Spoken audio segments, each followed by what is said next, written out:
Okay बेटा, so this time we have May June 2024 P12 1 hour का paper है, O levels Cambridge. 40 mark का paper है। Make sure आपके पेपर में 16 पेजेस हो, कोई भी पेज मिस या मिस प्रिंटिंग ना हो। अगर कोई है तो फौरन आपने अपने एग्जामिनर को, इन्विजिलेटर को इन्फॉर्म करना है। सही है। तो पहला आसान था, माइक्रोमीटर क्या मेजर करता है, हमने लेंथ ऑप्ट किया। देन दूसरा था बेटा, दो वर्कर्स हैं जो बोट को कैनाल में पुल कर रहे हैं, और दोनों हमारे पास जो वर्कर्स हैं उनकी फोर्सेस हमें ये दिखाई गई हैं। ठीक है। तो मैंने आपको बताया था अगर टिप टू टेल मिला हुआ हो तो टिप टू टेल रूल लगाओ, लेकिन अगर टेल से टेल या टिप से टिप मिली हुई है तो पैरेललोग्राम मेथड लगाओ। तो हमने क्या किया बेटा, इस वेक्टर का पैरेलल वेक्टर इसके सामने बनाया, इसका पैरेलल वेक्टर इसके सामने बनाया। ठीक है। एंड पैरेललोग्राम में क्या होता है, resultant start from both tails to both tips. In that way be हमारा करेक्ट आंसर आ रहा है। इन दैट वे, एक मिनट रुकिएगा। Oh oh sorry sorry, what is the drag acting on the board? Drag is the, जिस तरह air resistance होती है ना acting against the motion of a body, उसी तरह ड्रैग क्या होता है बेटा हमारे पास? ड्रैग हमारे पास against the motion in liquids जो फोर्स होती है, मतलब फ्रिक्शन ऑफ या रेजिस्टिव फोर्स ऑफ वाटर, वो ड्रैग फोर्स होती है। तो बेटा अगर हमारे पास रिजल्टेंट है इस तरफ, तो ड्रैग किस तरफ होगा बेटा? पीछे की तरफ। तो आंसर हमें ड्रैग पूछा है तो ए आंसर है। सही है बेटा। कांस्टेंट वेलोसिटी है ना, तो फॉरवर्ड फोर्स अगर हमारे पास टुवर्ड्स लेफ्ट है तो ड्रैग टुवर्ड्स राइट होगा, सेम मैग्नीट्यूड ऑपोजिट डायरेक्शन, तभी कांस्टेंट वेलोसिटी अचीव हो रही है। आगे बढ़ो। The graph shows how the car is travelling along a straight line changes with time। कौन से सेक्शन की एक्सेलरेशन लार्जेस्ट है बेटा? स्पीड टाइम ग्राफ का ग्रेडियंट होता है एक्सेलरेशन। सही है बेटा। जिसका ग्रेडियंट सबसे ज्यादा वो एक्सेलरेशन सबसे ज्यादा। तो सबसे स्टीपेस्ट हमारे पास ग्रेडियंट कहां पर आ रहा है बेटा? ए पर। ठीक है बेटा। सबसे ज्यादा स्टीप ग्रेडियंट, ये देखो, ये स्टीप है, ये स्टीप है, ये तो ग्रेडियंट जीरो है, और ये इतना स्टीप नहीं। ठीक है बेटा। तो सबसे स्टीप ग्रेडियंट हमारे पास ए पर आ रहा है, तो A is the having the largest acceleration. Now man walks along the path X to Y. The diagram show the path. Man measure the distance he walks and time taking. Distance versus time, कौन सी quantity मिलेगी? Distance versus time. Distance versus time से हमें बेटा जो quantity मिलेगी वो होगी एवरेज स्पीड। ठीक है बेटा। डिस्टेंस वर्सेस टाइम स्पीड होगी। ठीक है। तो स्पीड के साथ एक ही ऑप्शन है, एवरेज स्पीड। चलो, which property of the object determines its resistance to change from its state of rest or motion? ये तो inertia की बात होती है। The property of the mass which resist the change in its state, and inertia is the property of what? Mass। सही बेटा।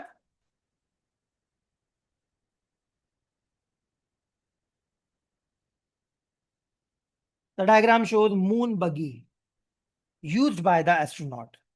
The mass of the moon buggy on earth is 210 kg। moon पे भी इतना ही होगा बेटा। The gravitational field strength on the moon is 1/6 on that on earth। What is the weight of the moon buggy on the moon? बेटा mass same रहेगा। सही है बेटा। तो हम क्या करेंगे, W equal to M G, moon पे निकाल रहा हूं मैं। सही है। तो मून पे मैथ 210 ही रहेगा, और मून की ग्रेविटी क्या है? अर्थ के मुकाबले में 6 गुना कम। तो अर्थ की ग्रेविटी क्या है बेटा? 9.8। सही है। तो 210 मल्टीप्लाई बाय 9.8 डिवाइड बाय 6, 3.57 है। एक minute, 210 multiply by 9.8 divided by 6, 343।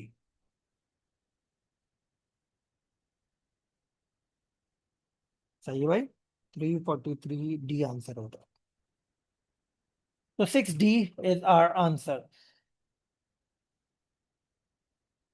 तो फिर दोबारा सुनो, मैथ वही रखा, और मून की ग्रेविटी अर्थ के मुकाबले में 6 गुना कम है, तो 9.8 डिवाइड बाय 6 करके हमने लगा दिया। तो ये हमारे पास आंसर आ रहा है। चलो, car travels along a road. The force on the car due to engine is 800. Okay. The motion of the car depends on the value of the total resistive force R. Which row shows the motion of the car for the given value of R? Okay. Motion of the car for the given value of R. बेटा R अगर 500 है तो डिसेलेरेशन तो नहीं होगी. अगर R 500 है तो देखो फॉरवर्ड फोर्स ज्यादा है तो ये तो एक्सेलरेशन होगी. सही है. R अगर 800 है तो 800 फॉरवर्ड 800 बैकवर्ड यूनिफॉर्म वेलोसिटी होगी, एक्सेलरेशन नहीं होगी. सही है. आर अगर 900 है तो बैकवर्ड फोर्स ज्यादा है, फॉरवर्ड फोर्स कम है, तो ये डिसेलेरेशन होगी. और आर अगर 1000 है तो बैकवर्ड फोर्स ज्यादा है, फॉरवर्ड फोर्स कम है, अगेन क्या होगा बेटा? डिसेलेरेशन होगी. तो सी हमारा करेक्ट आंसर है. ठीक है बेटा.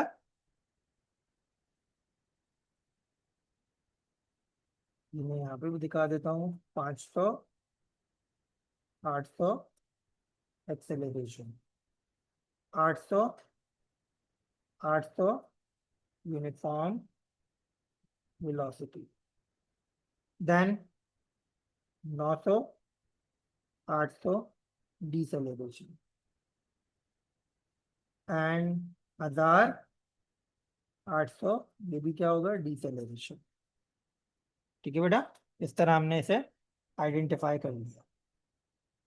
Now question number 8. The four gravitational forces act between the object and the solar system are listed. Okay. Force. अच्छा, which two forces are the Newton third law? बेटा न्यूटन थर्ड लॉ के लिए हमारे एक गाना है ना, दिल गलती कर बैठा है, गलती कर बैठा है दिल. तो एक्शन रिएक्शन बिल्कुल एक दूसरे के क्या होते हैं? ऑपोजिट होते हैं. सही है बेटा. तो हमारे पास सिनेरियो क्या है? Force on moon due to Earth. बेटा यहाँ पे मून की बात हो रही है और अर्थ की बात हो रही है. सही है. अर्थ, अर्थ को मैं ब्लू कलर से कर रहा हूँ. सही है. मून को मैंने पर्पल कलर से कर दिया. ठीक है. एंड तीसरा है सन, सन को मैं ग्रीन कलर से करता हूं. सही है भाई. तो किन दो में ऑपोजिट्स की बात हो रही है? Moon earth, earth moon. ये देखो, इन दो की बात हो रही है. सही है. जबकि इसमें अर्थ सन, मून सन की बात हो रही है. तो मैंने क्या बोला है? दिल गलती कर बैठा है, गलती कर बैठा है दिल. ये थर्ड लॉ ऑफ मोशन में आप ढूंढिएगा. Force on the moon due to earth and force of earth due to moon is the Newton third law of motion pair. सही है बेटा. तो आपकी आसानी के लिए मैंने मून को पर्पल से कलर कर दिया, अर्थ को ब्लू से कलर कर दिया, सन को ग्रीन से कलर कर दिया. तो जो बिल्कुल दोनों ऑपोजिट हैं वो हमारा आंसर होगा. The box moved up the rough slope from X to Y. The diagram shows four forces acting on the box. What is the force due to friction? Okay. Block X to Y जा रहा है यानी direction of motion ये है. और friction हमेशा बेटा क्या होती है? अगेंस्ट द मोशन एक्ट करती है. यानी हमारे पास आंसर क्या है बेटा? सी. ठीक है. डायरेक्शन ऑफ मोशन के हमेशा अगेंस्ट एक्ट करती है जो फोर्स, उस फोर्स को हम फ्रिक्शन का नाम देते हैं. सही बेटा. आगे बढ़ते हैं. The graph shows how extension of four different threads depends on the load attached. Which thread is most difficult to stretch over the large range of roads? बेटा सबसे कम एक्सटेंशन किसकी है हमारे पास यहाँ पर? डी की. देखो, डी सबसे ज्यादा कम एक्सटेंशन शो कर रहा है, जबकि सी देखो ये कर रहा है, बी ये एक्सटेंशन शो कर रहा है, ए ये एक्सटेंशन शो कर रहा है. सही बेटा. तो D is having the minimum amount of extension, तो इट्स डिफिकल्ट टू स्ट्रेच. शुरू 10 हो गए बेटा हमारे. जल्दी से इन्हें काउंट करते हैं.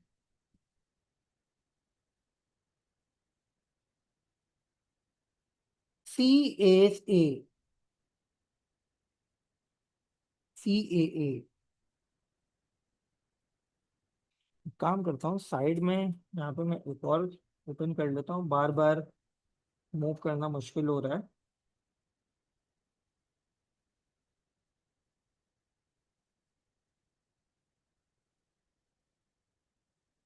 हम्म.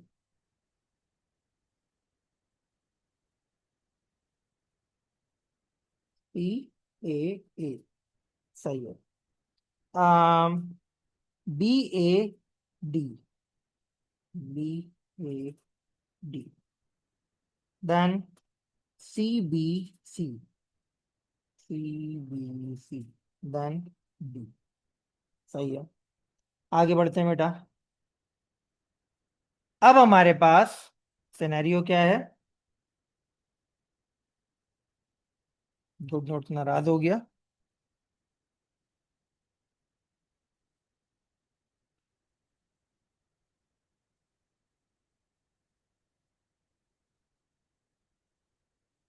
No.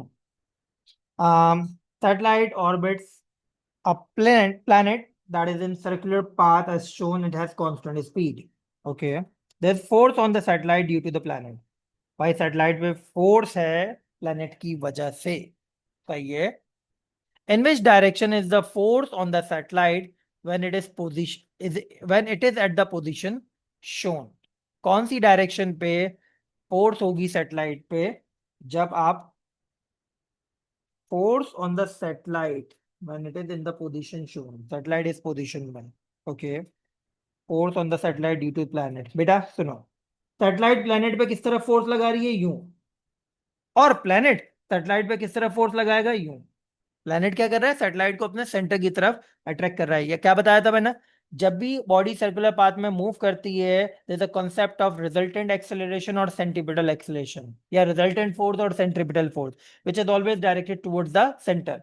तो बेटा जो एरो सेंटर की तरफ डायरेक्शन दिखा रहा है वो एरो डी है, सही है। तो एरो डी हमारे पास सैटेलाइट की फोर्स बताएगा कि टुवर्ड्स द सेंटर लगेगी, सही है। तो ये हमारे पास 11 का डी आंसर हो गया। Okay. Crane has 5,800 Newton counterweight position on 2.3 meter from the tower along the jib. The center of gravity of the crane is marked. The center of gravity of the crane jib is marked P. Okay, center of gravity ही हमारे पास क्या है बेटा? Point of pivot के तौर पे भी consider किया जा रहा है. What is the horizontal distance between 200 2300 Newton load and P so that there is no moment about P?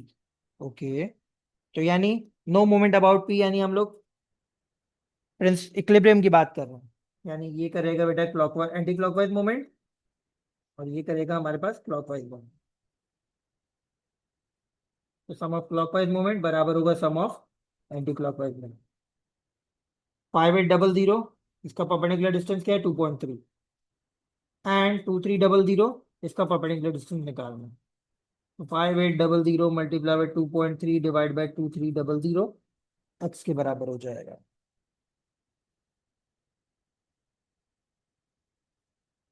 5.8। तो आंसर आ रहा है बेटा सी, ठीक है। Now car of mass 750 kilograms travels 400 meters at 25 meter per second. Okay. It then accelerates to 35 meters and then travel further 400 meter. Okay. What is the change in momentum of the car due to acceleration? Okay. बेटा पहले हमारे पास scenario क्या था? Change in momentum पूछ रहा है ना हमारे पास। तो चेंज इन मोमेंटम क्या होगा हमारे पास? चेंज इन मोमेंटम होगा मास times change in velocity. Mass times change in velocity क्या होगा? v minus you. तो मास हमारे पास क्या है? 750। बेटा चेंज इन वेलोसिटी क्या होगी? 335 माइनस 25, यानी 750 मल्टीप्लाई बाय 10।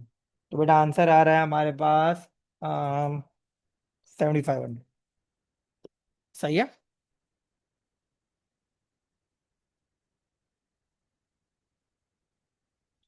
तो ये हमारे पास इनिशियल वेलोसिटी हो गई, ये फाइनल वेलोसिटी आ गई। चेंज में पॉजिटिव नेगेटिव का कोई कंसीडरेशन नहीं लेके आया जाता, दैट इज वाई मैंने v और u जो भी है बड़ी वैल्यू पहले लिखनी है। तो बड़ी वैल्यू माइनस छोटी वैल्यू, चेंज इन वेलोसिटी आ गई। Now ball is dropped from rest at the top of the building, air resistance is negligible, The velocity of the ball is 14 meter per second when it hits the ground. What is the height of the building? अच्छा, इस तरह के सवालात में क्या हो रहा है? Ball is drop from the top of the building, तो टॉप ऑफ द बिल्डिंग पे कौन सी एनर्जी होगी? Gravitational potential energy. And ball move करते हुए आ रही है, तो कौन सी एनर्जी होगी? Kinetic energy. तो बेटा हम क्या करेंगे, ग्रेविटेशनल पोटेंशियल एनर्जी को काइनेटिक एनर्जी के बराबर कर देंगे according to the principle of conservation of energy. Mass से मैथ कट जाएगा, तो बेटा वी स्क्वायर क्या हो जाएगा? 2gh। एंड स्क्वायर हटाने के लिए रूट लगाएंगे, तो वी क्या हो जाएगा? Under root 2। जी की वैल्यू 9.8 और एच कितना है? सॉरी, हाइट निकालनी है, माधवत।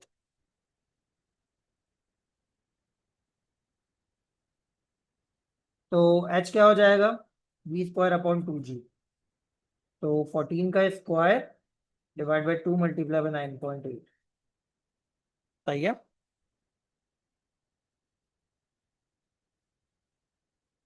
10 आ रहा है आंसर, तो 14 बी। सही बेटा। टॉप ऑफ द बिल्डिंग से मुझे ग्रेविटेशनल पोटेंशियल एनर्जी का सेंस मिला 14 मीटर पर सेकंड, यानी मोशन की वजह से मुझे काइनेटिक एनर्जी का सेंस मिला, और principal of conservation of energy की वजह से दोनों को मैंने इक्वेट कर दिया। Which energy source is available over 24 our period constantly? Natural gas 24 our period constantly हमारे पास अवेलेबल है। हाँ अवेलेबल है, क्योंकि फॉर द टाइम बिंग, मतलब मैं आज से 100-200 साल की बात नहीं कर रहा, लेकिन अभी तो पाकिस्तान की बात भी नहीं कर रहा, तो अभी तो अवेलेबल है। सही है भाई। सोलर नहीं भाई, रात में सूरज दूसरी तरफ जमीन के होता है, तो अभी एट दिस स्टेज मेरी तरफ रात हो रही है, तो सोलर एनर्जी अभी मेरे पास अवेलेबल नहीं है। Tidal energy, high tide low tide हमेशा अवेलेबल नहीं होती, और विंड एनर्जी कभी हवा रुकती है कभी हवा चलना शुरू हो जाती है, वो भी अवेलेबल नहीं होती। तो नेचुरल गैस है जिसे हम continuously for the certain period of time harvest कर सकते हैं 24/7। एक वक्त था जो हमारे पास पूरे 24 घंटे गैस आती थी पाकिस्तान में, बट अब नहीं आती। Now a lamp, 15-watt lamp turned on for 30 minutes and wastes 7,000 joules of energy. What is the efficiency? Okay, तो बेटा 15 वॉट का लैम्प 30 मिनट के लिए टर्न ऑन किया है। ओके, तो बेटा एक काम करो, 15 वॉट के लैम्प 30 मिनट के लिए टर्न ऑन किया है, एनर्जी निकालो इसकी। एनर्जी क्या होगी? Power into time. पावर है हमारे पास 15 और टाइम क्या है? 30 मिनट्स। और मिनट्स को हम कन्वर्ट करेंगे किसमें? सेकेंड्स में। सही है। तो 15 × 30 × 60, 27,000। सही है भाई। तो 27,000 हमारे पास आ रहा है इनपुट पावर। सही है बेटा। लॉस्ट आउटपुट पावर कैसे निकालेंगे? Energy input minus energy lost, यानी 27,000 माइनस 7,000, यानी एनर्जी आउटपुट क्या होगी? 20,000। सही है। एफिशिएंसी क्या होती है? Energy output over energy input, यानी 20,000 डिवाइड बाय 27,000।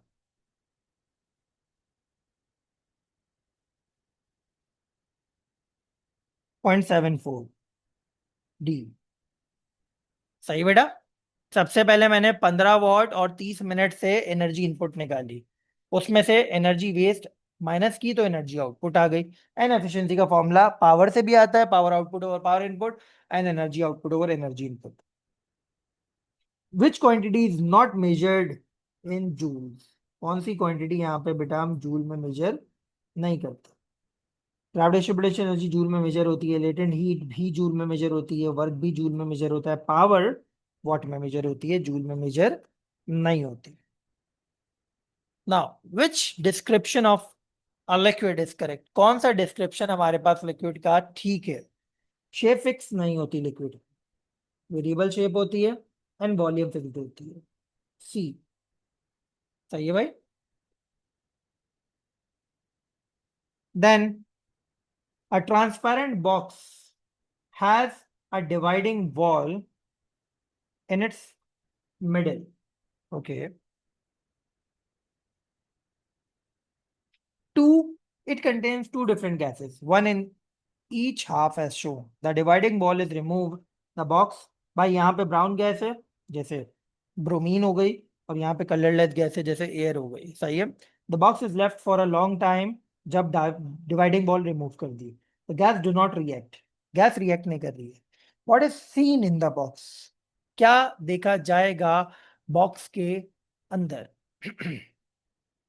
तो क्या देखा जाएगा भाई बॉक्स के अंदर? Brown gas on the right and colourless gas on the left. नहीं भाई, क्या जगह चेंज कर लेंगे? डिफ्यूजन होगा ना, दोनों एक दूसरे के साथ मिक्स हो जाएंगे, सही है। पेल ब्राउन गैस थ्रू आउट, पेल ब्राउन मतलब हल्का ब्राउन, सही है। ये हो सकता है क्योंकि कलरलेस और ब्राउन है, तो बेटा कलरलेस और ब्राउन मिल जाएंगे, तो हमारे पास कलरलेस की इंटेंसिटी जो पहले थी अब उससे कम होगी, तो पेल ब्राउन होगा।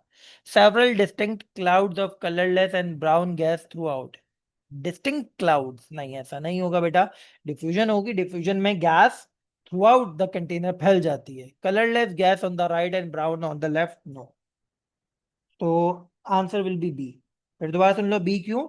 It's because of the diffusion, सही है। डिफ्यूजन में क्या होता है, दोनों गैसेस आपस में एक दूसरे से मिल जाएंगे और हर तरफ फिर मिक्सचर होगा, they are not reacting, compound नहीं होगा, मिक्सचर होगा। Bottle containing cold liquid is placed on the table on a warm day. The drops of water form on the outside of the bottle. क्या process है बेटा ये? Condensation. कौन सा process है ये? कंडेंसेशन। बॉटल के बाहर पानी के ड्रॉपलेट जमा हो जाते हैं ना, तो क्या होता है, एयर पार्टिकल जब ठंडे पानी से टकराते हैं तो एयर पार्टिकल अपने आप को गैस से लिक्विड स्टेट में कन्वर्ट करते हैं, तो गैस टू लिक्विड क्या होता है? Condensation. We are done with 11 till 20।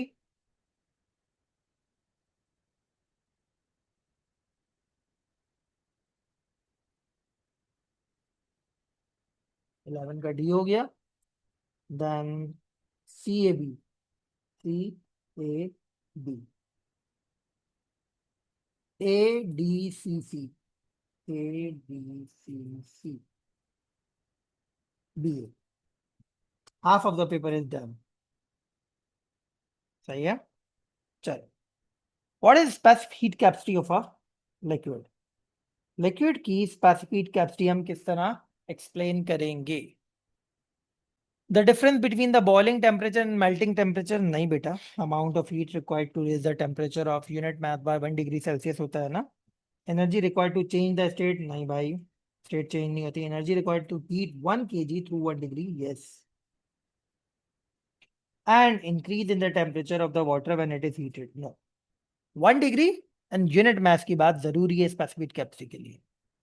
Which statement about the infrared radiation is correct? Infrared radiation के बारे में कौन सा स्टेटमेंट हमारे पास ठीक है? In vacuum infrared radiation travels at the speed of light, बिल्कुल ठीक बात है। तमाम member of electromagnetic spectrum vacuum में same speed, that is speed of light से ट्रैवल करते हैं। इंफ्रारेड रेडिएशन ट्रांसफर से भाई, infrared radiation has a higher frequency, no बेटा, फ्रीक्वेंसी अल्ट्रावायलेट की ज्यादा होती है। White surface are better emitters of infrared, नहीं बेटा, हर member of electromagnetic spectrum white materials are good reflectors not emitters, सही है। तो आंसर हमारा ए है। Speed of sound in air is 330 meter per second. Which sound classed as ultrasound? Okay. Sound with a wavelength of 250 centimeter. Okay. Sound with a wavelength of 25 centimeter. Sound with a wavelength of 2.5 centimeter. एक काम करो, frequency निकालो, सही है। तो 330 divide by 250, क्या answer आएगा? 1.32। बेटा ये तो इंफ्रासाउंड है, लेस देन 20 हर्ट्ज है, सही है। देन 330 डिवाइड बाय 25 करो, ये भी इंफ्रासाउंड है। देन 330 डिवाइड बाय 2.5 करो, ये साउंड है।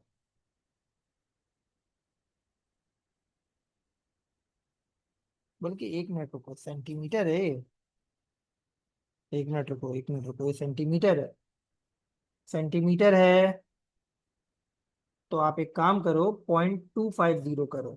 तो 330 डिवाइड बाई 0.25, 1320। ये तो साउंड है। 20 से 20,000 हर्ट्ज ना। और ये 250 सेंटीमीटर। अरे यार, 250 डिवाइड बाई 100 करना पड़ेगा, 2.5 आएगा। आई एम सॉरी, 132 साउंड है। सही है। एंड ये होगा 250 डिवाइड बाई 100 यानी 0.25। ये 1320, ये भी हमारे पास क्या है, साउंड है। सही है। देन ये 2.5 सेंटीमीटर को मीटर में आप कन्वर्ट करोगे तो 0.025 होगा। 330 डिवाइड बाई 0.025, ये आ रहा है 13,200। ये भी साउंड है। नन ऑफ द अबव की तरफ जाना पड़ेगा बेटा हमें। सही है। तीनों ही साउंड है। कोई भी अल्ट्रासाउंड नहीं है। अल्ट्रासाउंड के लिए फ्रीक्वेंसी मोर देन 20,000 हर्ट्ज हमारे पास होनी चाहिए थी। सही है भाई।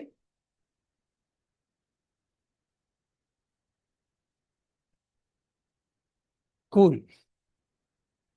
Which of the diagram shows how light from a distant object forms image in the normal eye? Normal eye में इमेज कैसे फॉर्म होती है बेटा? ये हमारे पास लेंस फारिग हो गया है। सही है। देन यहाँ पे सिनेरियो क्या चल रहा है? यहाँ पे तो हमारे पास सिनेरियो ये हो रहा है कि शॉर्ट साइटेडनेस हो रही है। यहाँ पे क्या हो रहा है बेटा?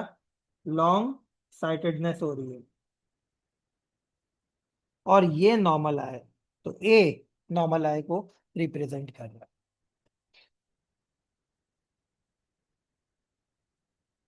Now colours of the vision is related to the wavelength of light. Which list of colour is in order of increasing wavelength? बेटा इंक्रीजिंग वेवलेंथ के लिए हम विग्योर चलेंगे। सही है। 400 से 700 नैनोमीटर जाता है जब आप वॉलेट से रेड की तरफ जा रहे होते हो। सही भाई। Blue green yellow red. हाँ, ये ब्लू ग्रीन येलो रेड। सही है। A blue green red yellow no, green red no, red yellow. Red की तो सबसे मैक्सिमम वेवलेंथ होती है, तो इंक्रीजिंग वेवलेंथ की तरफ थोड़ी जा रहा है, ये तो डिक्रीजिंग वेवलेंथ की तरफ जा रहा है। डी ए आंसर है। सही बेटा। तो वेब गियर इंक्रीजिंग वेवलेंथ है, रॉय जी वेव डिक्रीजिंग वेवलेंथ है। आगे बढ़ते हैं। A thin converging lens is used as a magnifying glass. Which row gives the nature of the image an expression that is the linear magnification? Okay, magnifying glass तो virtual image बनाता है। ठीक है। और expression for the linear magnification क्या होती है? Image height over object height, यानी ये। तो 26 सी।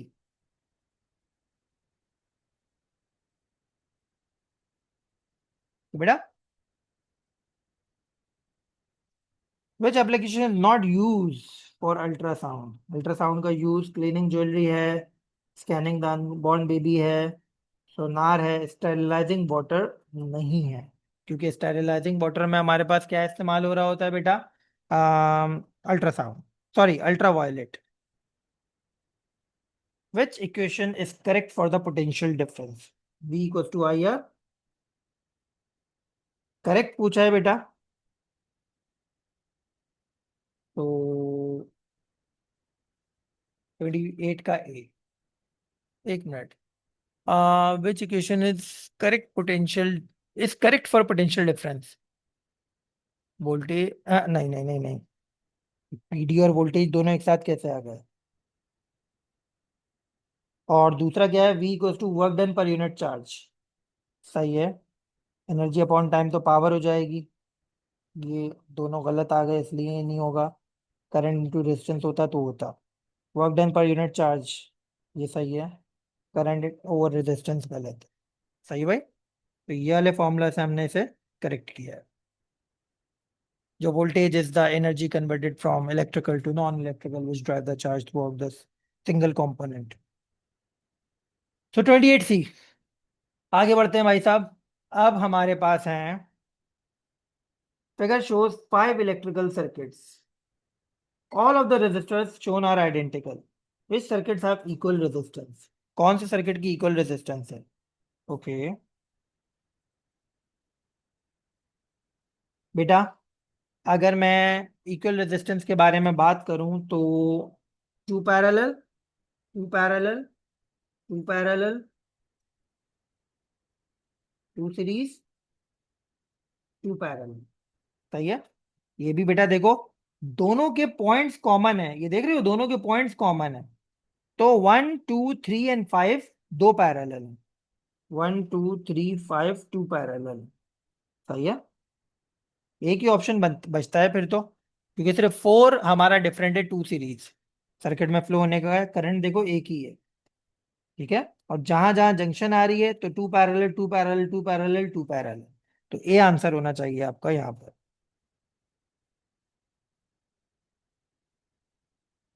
Next, electrical appliance uses heating for electricity।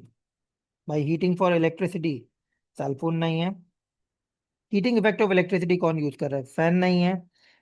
Hair dryer हो सकता है, क्योंकि हेयर ड्रायर में हमारे पास क्या होता है बेटा, हेयर ड्रायर में हीटिंग इफेक्ट के थ्रू पानी बाल गर्म होते हैं। लॉन मोनर नहीं। लॉन मोनर क्या होता है बेटा? लॉन मोनर वो डिवाइस होती है जो कि घास काटती है ना, तो उसमें हीटिंग इफेक्ट का कोई काम नहीं है। सही है, तो सी। ओके बेटा, 21 till 30 हो गए। देखते हैं बेटा क्या सिनेरियो है इस दफा हमारे पास।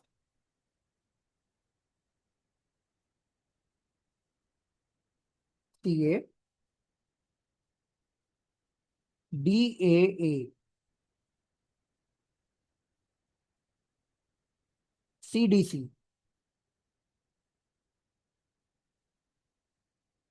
ए सी। सही है। नाउ कह रहे हैं how many kilowatts of energy, kilowatt hours of energy used by 1000 watt heater connected to 230 volt supply for 30 minutes। Okay बेटा, एनर्जी क्या होती है? Power into time. पावर है 1000, किलोवाट में क्या होगी? 1 किलोवाट। सही है। एंड टाइम है 30 मिनट्स, आवर्स में क्या होगा? 0.5 आवर्स, यानी 0.5 आवर्स। सही है। तो भाई कितने किलोवाट आवर 1000 वॉट का हीटर 30 मिनट में इस्तेमाल कर रहा है? सिर्फ और सिर्फ कितने? 0.5 kilowatt our.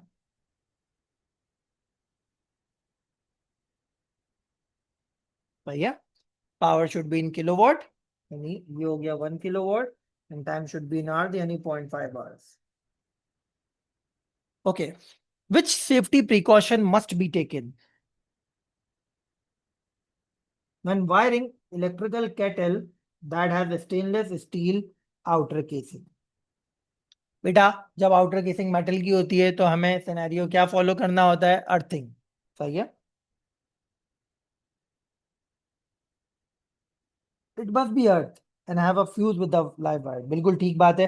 Earthing with the fuse is the best partnership ever. It must be earth having fuse in the neutral wire. No. तो आंसर तो हमारे पास क्लियर हो गया, ए।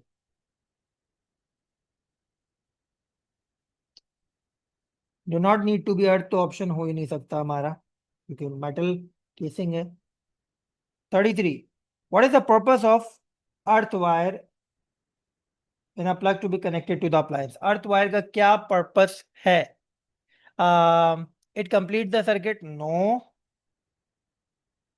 It conducts thermal energy so the appliance does not get hot. No बेटा, it prevents person getting electric shock. Yes, सारा का सारा करंट पर्सन के बजाय जमीन के अंदर नहीं जाता, बल्कि अर्थ वायर के थ्रू जमीन के अंदर जाता है। It protects the appliance from current that is too large. ये तो फ्यूज का काम है। C. The diagram shows wire carrying current in a magnetic field. Okay, what is the direction of force? Force की क्या डायरेक्शन होगी? तो बेटा यहाँ पे मुझे अपना कैमरा ओपन करके दिखाना पड़ेगा एक्सपेरिमेंट वाला। ओके, तो बेटा करंट, मैं लेफ्ट हैंड रूल यूज कर रहा हूं, सही है बेटा। तो करंट हमारे पास क्या है बेटा, फील्ड नॉर्थ टू साउथ है, सही है। करंट जा रहा है यूं ऊपर, तो मैं अगर इस तरह दिखाऊं, फील्ड हमारे पास है बेटा नॉर्थ टू साउथ, ये फील्ड की डायरेक्शन हो गई। करंट किधर जा रहा है, करंट जा रहा है यूं ऊपर, फोर्स किधर लग रही है, इनटू द स्क्रीन, सही है। फोर्स या field north to south, current जा रहा है यूं ऊपर, फोर्स देखो थंब इनटू द स्क्रीन जा रहा है, सही है बेटा। तो थंब यानी फोर्स हमारे पास आ रही है इनटू द स्क्रीन। मैं लेफ्ट हैंड रूल अप्लाई करके आपको बता रहा हूं।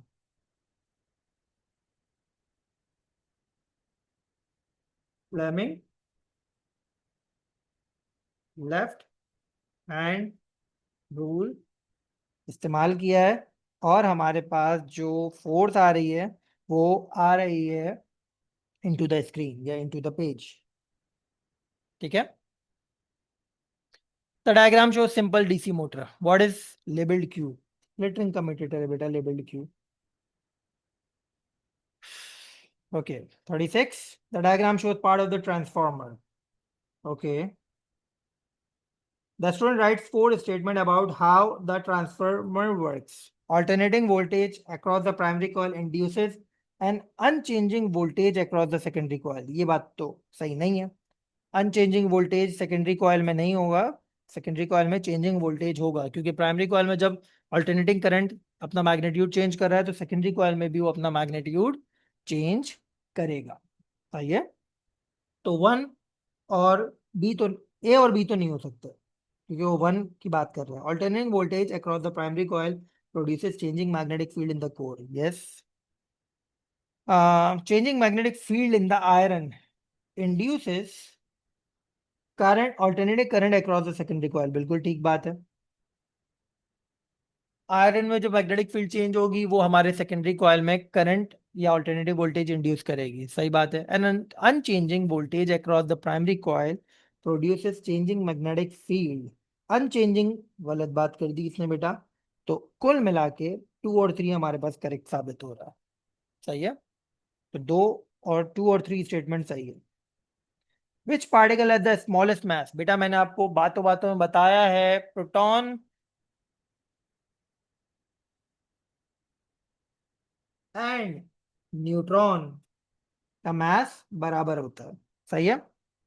अल्फा के पास तो चार चार न्यूक्लियॉन है, सही है। तो सबसे छोटा कौन है, इलेक्ट्रॉन का मास प्रोटॉन और न्यूट्रॉन के मुकाबले में 10,000 गुना कम होता है, सही है। स्मॉलेस्ट मास हमारे पास इलेक्ट्रॉन का है। H2 atoms are the isotope, same proton number ढूंढना है बेटा हमें। ये 2 and 4, सही है बेटा। 2 and 4 are having the same proton number, तो 38C। Four type of ionizing radiations are listed: alpha particle, beta particle, X-rays, gamma rays. Which type of radiation can be emitted from the unstable nuclei of the radioactive material? भाई ये और ये, सही है। Alpha beta gamma, सही है। X ray नहीं हो सकती है, एक्सरे नहीं हो सकती है, सही है। एंड गैमा ओनली नहीं हो सकती, अल्फा बीटा ओनली नहीं हो सकती, अल्फा बीटा गैमा तीनों होंगी, सही है। ओनली नहीं हो सकता क्योंकि हमें बताया नहीं है ना कौन सा एलिमेंट है, वो अल्फा मीटर है, बीटा मीटर है, गामा मीटर है, तो हमें तो तीनों को कंसीडर करना होगा। Now what is the nuclear reaction that power sun, fusion है बेटा, तो fusion of hydrogen into helium, सही है। so we are done with the last 10 MCQs as well. Let's write it down in the, let's ink it out in the bubble sheet. BA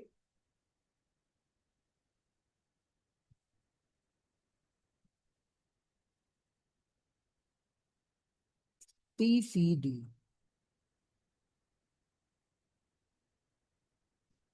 CBC AC, ठीक है बेटा, तो we are done now. You can ask your questions. I'm opening the chat box. Yes, Fatima.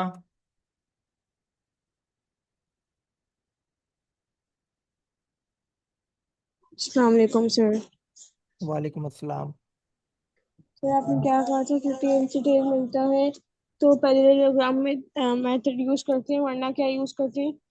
बेटा अगर tip से tell मिल रहा है तो टिप टू टेल रूल, और अगर टेल से टेल या टिप से टिप मिल रहा है तो पैरेललोग्राम।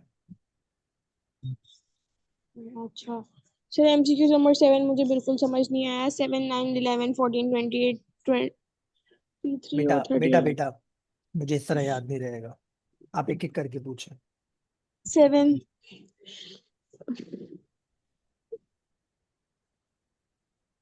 MCQ number 7। बेटा एमसीक्यू नंबर 7 में बोल रहा है फॉरवर्ड फोर्स है 800, तो फॉरवर्ड जी। फोर्स 800 है, बैकवर्ड फोर्स है हमारे पास 500, तो क्या होगा? फॉरवर्ड फोर्स ज्यादा है तो एक्सेलरेशन होगा। ये बोल रहा है डिसेलरेशन, तो रॉन्ग है। सही है। हम्म। फॉरवर्ड फोर्स 800 है, बैकवर्ड फोर्स भी 800 है, तो यूनिफॉर्म वेलोसिटी होनी चाहिए क्योंकि दोनों एक दूसरे को कैंसिल आउट कर देंगी। ये बोल रहा है एक्सेलरेशन, रॉन्ग है।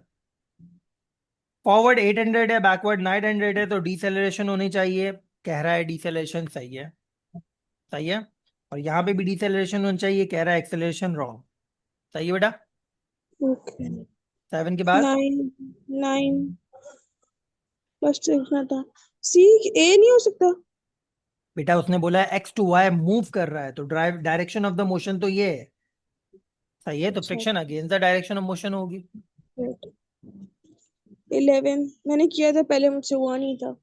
11 में बेटा जब भी ऑब्जेक्ट सर्कुलर पाथ में रोटेट होता है तो direction of force toward the centre होती है, एक ही एरो है जो टुवर्ड द सेंटर को दिखा रहा है। सही है। अच्छा। 14। 14 में बेटा हमसे बोला गया है टॉप ऑफ द बिल्डिंग से बॉल को ड्रॉप किया गया है, तो ग्रेविटेशनल पोटेंशियल एनर्जी का कॉन्सेप्ट आता है। बॉल मूव कर रही है तो काइनेटिक एनर्जी का कॉन्सेप्ट आता है। एयर रेजिस्टेंस नेग्लिजिबल, तो कोई भी एनर्जी लूज नहीं हुई है, यानी मैंने principal of conservation of energy लगाकर पोटेंशियल एनर्जी को काइनेटिक एनर्जी से रिप्लेस कर दिया। ठीक है पोटेंशियल को कनेक्ट से किया है। जी। Loss in gravitational potential energy बराबर है gain in kinetic energy. 23 sir. 23। बेटा यहाँ पे हमने फॉर्मूला लगाया, फ्रीक्वेंसी होती है वी ओवर लैम्डा, तो लैम्डा यहाँ पे हमारे पास 250 सेंटीमीटर दिया हुआ है, तो हमने क्या किया, 250 को डिवाइड बाय 100 किया तो 2.5 आया, डिवाइड बाय 100 किया तो 0.25 आया, डिवाइड बाय 100 किया तो 0.025 आया। सबके सिनेरियो में हमने साउंड की फ्रीक्वेंसी निकाली। अब अल्ट्रासाउंड होता है मोर देन 20,000 हर्ट्ज, कोई भी हमारे पास जवाब मोर देन 20,000 हर्ट्ज नहीं आया, तो हमने नन ऑफ दी अबव को चूज किया। अच्छा ठीक है। हाँ जी, 28 और एंड 14। जी बेटा 28। 28। 28 में वोल्टेज के दो फॉर्मूला पढ़े हमने, V equals to I R and V equals to W upon Q. I sir ये आर तो अप्लाई वोल्टेज नहीं का हो रहा था। कैसे है? सही सी है, तो वोल्टेज डब्ल्यू का अपॉन कैसे क्यू। है? जी बेटा। सी वोल्टेज का कैसे है? बेटा तो वोल्टेज की पावर का नहीं? डेफिनेशन क्या पढ़ी है? एनर्जी पावर पर का यूनिट नहीं? Charge converted from electrical to non electrical, तो एनर्जी बोले वर्क बोले बात तो एक ही है। ओके। एंड एक लास्ट 31। Thank you sir. 31 में भाई पूछ रहे kilowatt hour, kilowatt hour is the unit of energy, तो पावर इनटू टाइम होता है, तो 1000 वाट 1 किलोवाट होगा, और 30 मिनट्स 0.5 आवर दोगे, मल्टीप्लाई कर लिया 0.5 किलोवाट आवर आ रहा है। तो 230। अच्छा आर में किया है, ठीक है, thank you sir. Abdul Rahman, sorry Abdul Rahman, आपका हैंड लोअर कर दिया मैंने, kindly raise your hand again. Aamna जब तक आप पूछें।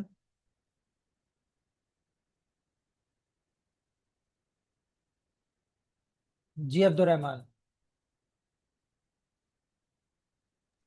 सर वो वी क्वेश्चन नंबर 28 था पीछे थोड़ा सा। सर तो वो सर उसके अंदर वो ई डब्ल्यू और क्यों नहीं होता? E goes to W upon Q और P D goes to W upon Q, दोनों के फॉर्मूला सेम होते हैं बेटा, ईएमएफ और वोल्टेज के।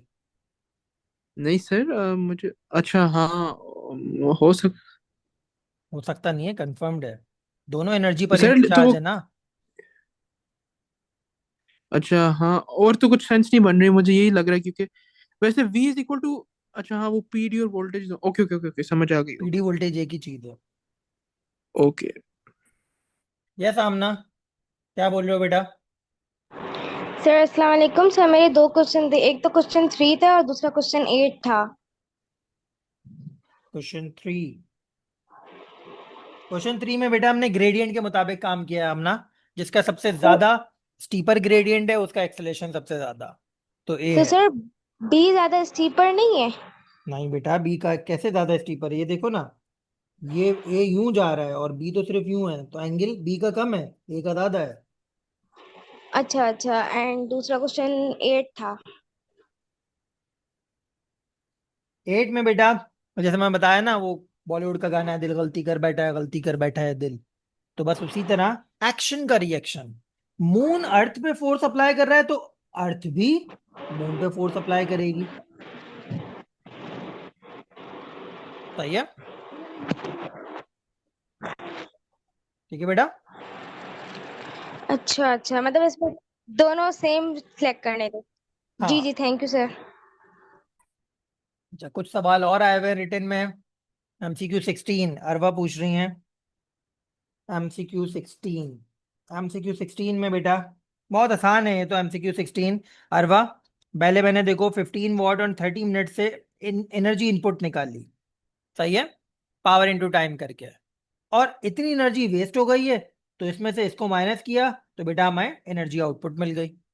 We have energy input, we have energy output, efficiency का फॉर्मूला लगा दिया। ठीक है Arwa, thumbs up if you have understood.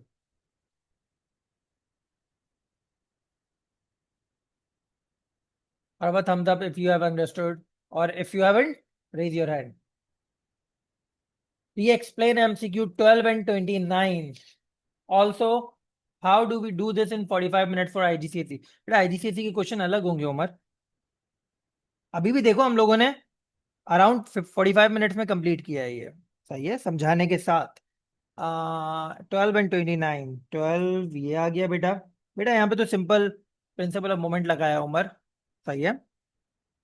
Moment of this बराबर कर दिया मोमेंट ऑफ दिस। क्या बोल रहा है बेटा? क्या हॉरिजॉन्टल डिस्टेंस होगा ताकि कोई मोमेंट प्रोड्यूस ना हो? कोई मोमेंट प्रोड्यूस ना हो इसका मतलब इक्विलिब्रियम की बात हो रही है।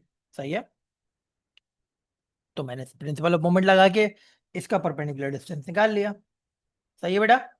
And MCQ number 29। 29 में बेटा दो पैरेलल हैं, दो पैरेलल हैं, दो पैरेलल, दो पैरेलल, ये सिर्फ दो सीरीज का अलग है। बोला है कौन से सर्किट की रेजिस्टेंस बराबर है? भाई जिनकी कॉम्बिनेशन सेम है उनकी रेजिस्टेंस सेम होगी।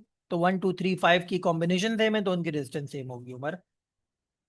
ओके। Question 6, question 4 and 29। 29 अभी वापस बता दिया मरियम मैंने। सही है, इनके कॉम्बिनेशन सेम है तो इनकी रेजिस्टेंस सेम होगी। अब आपका 4 एंड 6 रहता है।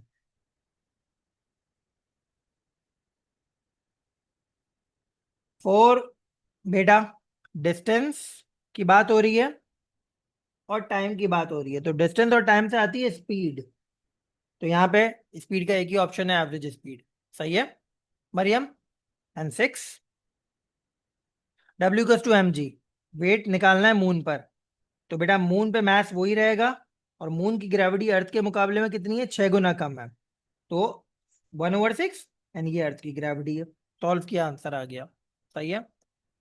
You did not understand question 8 and 36। Question 8 बेटा वही वाली बात, मून अर्थ पे फोर्स अप्लाई कर रहा है तो अर्थ भी मून पे फोर्स अप्लाई करेगी। This is action and reaction. सही है समावी। And question number 36।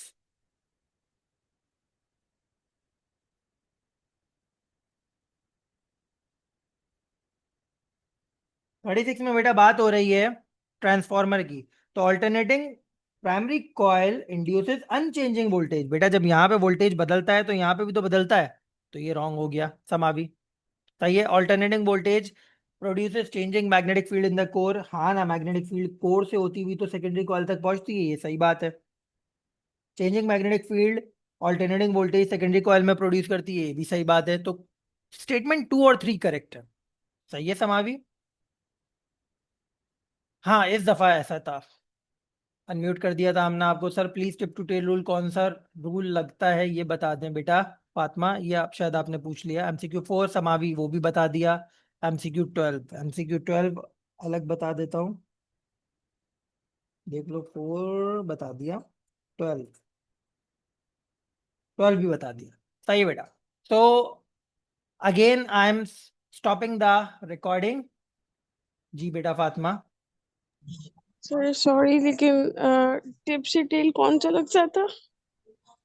बेटा अगर मुझे डायग्राम ये दी हुई होती ना कि एक वेक्टर की टिप से दूसरे वेक्टर का टेल ज्वाइन हो रहा है, सही है, तब मैं तो लगाता टिप टू टेल रूल। पहले रिजल्टेंट स्टार्ट होता from the tail of first vector to the tip of second vector, ये रिजल्टेंट होता।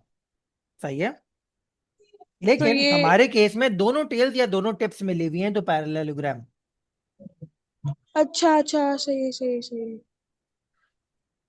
ओके। तमावी। Assalamualaikum, sir. वालेकुम अस्सलाम। Sir, I still did not understand MCQ number 12. मेरा बच्चा, MCQ नंबर 12 में हमने principle of moment simple concept apply किया है। उसने देखो एंड में क्या बोला है, no moment is produce. No moment produce का मतलब क्या है, इक्विलिब्रियम। सही है। और इक्विलिब्रियम कब अचीव होगा, जब क्लॉकवाइज मोमेंट को आप एंटी क्लॉकवाइज मोमेंट के बराबर कर दो। ये क्लॉकवाइज मोमेंट करवाएगा जिसका परपेंडिकुलर डिस्टेंस हमें नहीं पता, तो इसकी जगह मैंने एक्स लिखा। ये एंटी क्लॉकवाइज मोमेंट करवाएगा जिसका फोर्स और परपेंडिकुलर डिस्टेंस दोनों पता है, तो वो लिख दिया। सिंपल मैथमेटिक्स अप्लाई किया, आंसर निकाला। Okay, sir. Thank you so much. Welcome. चलो बेटा, यहाँ पे मैं चैट बॉक्स ऑफ कर चुका हूँ। आई am stopping the recording and I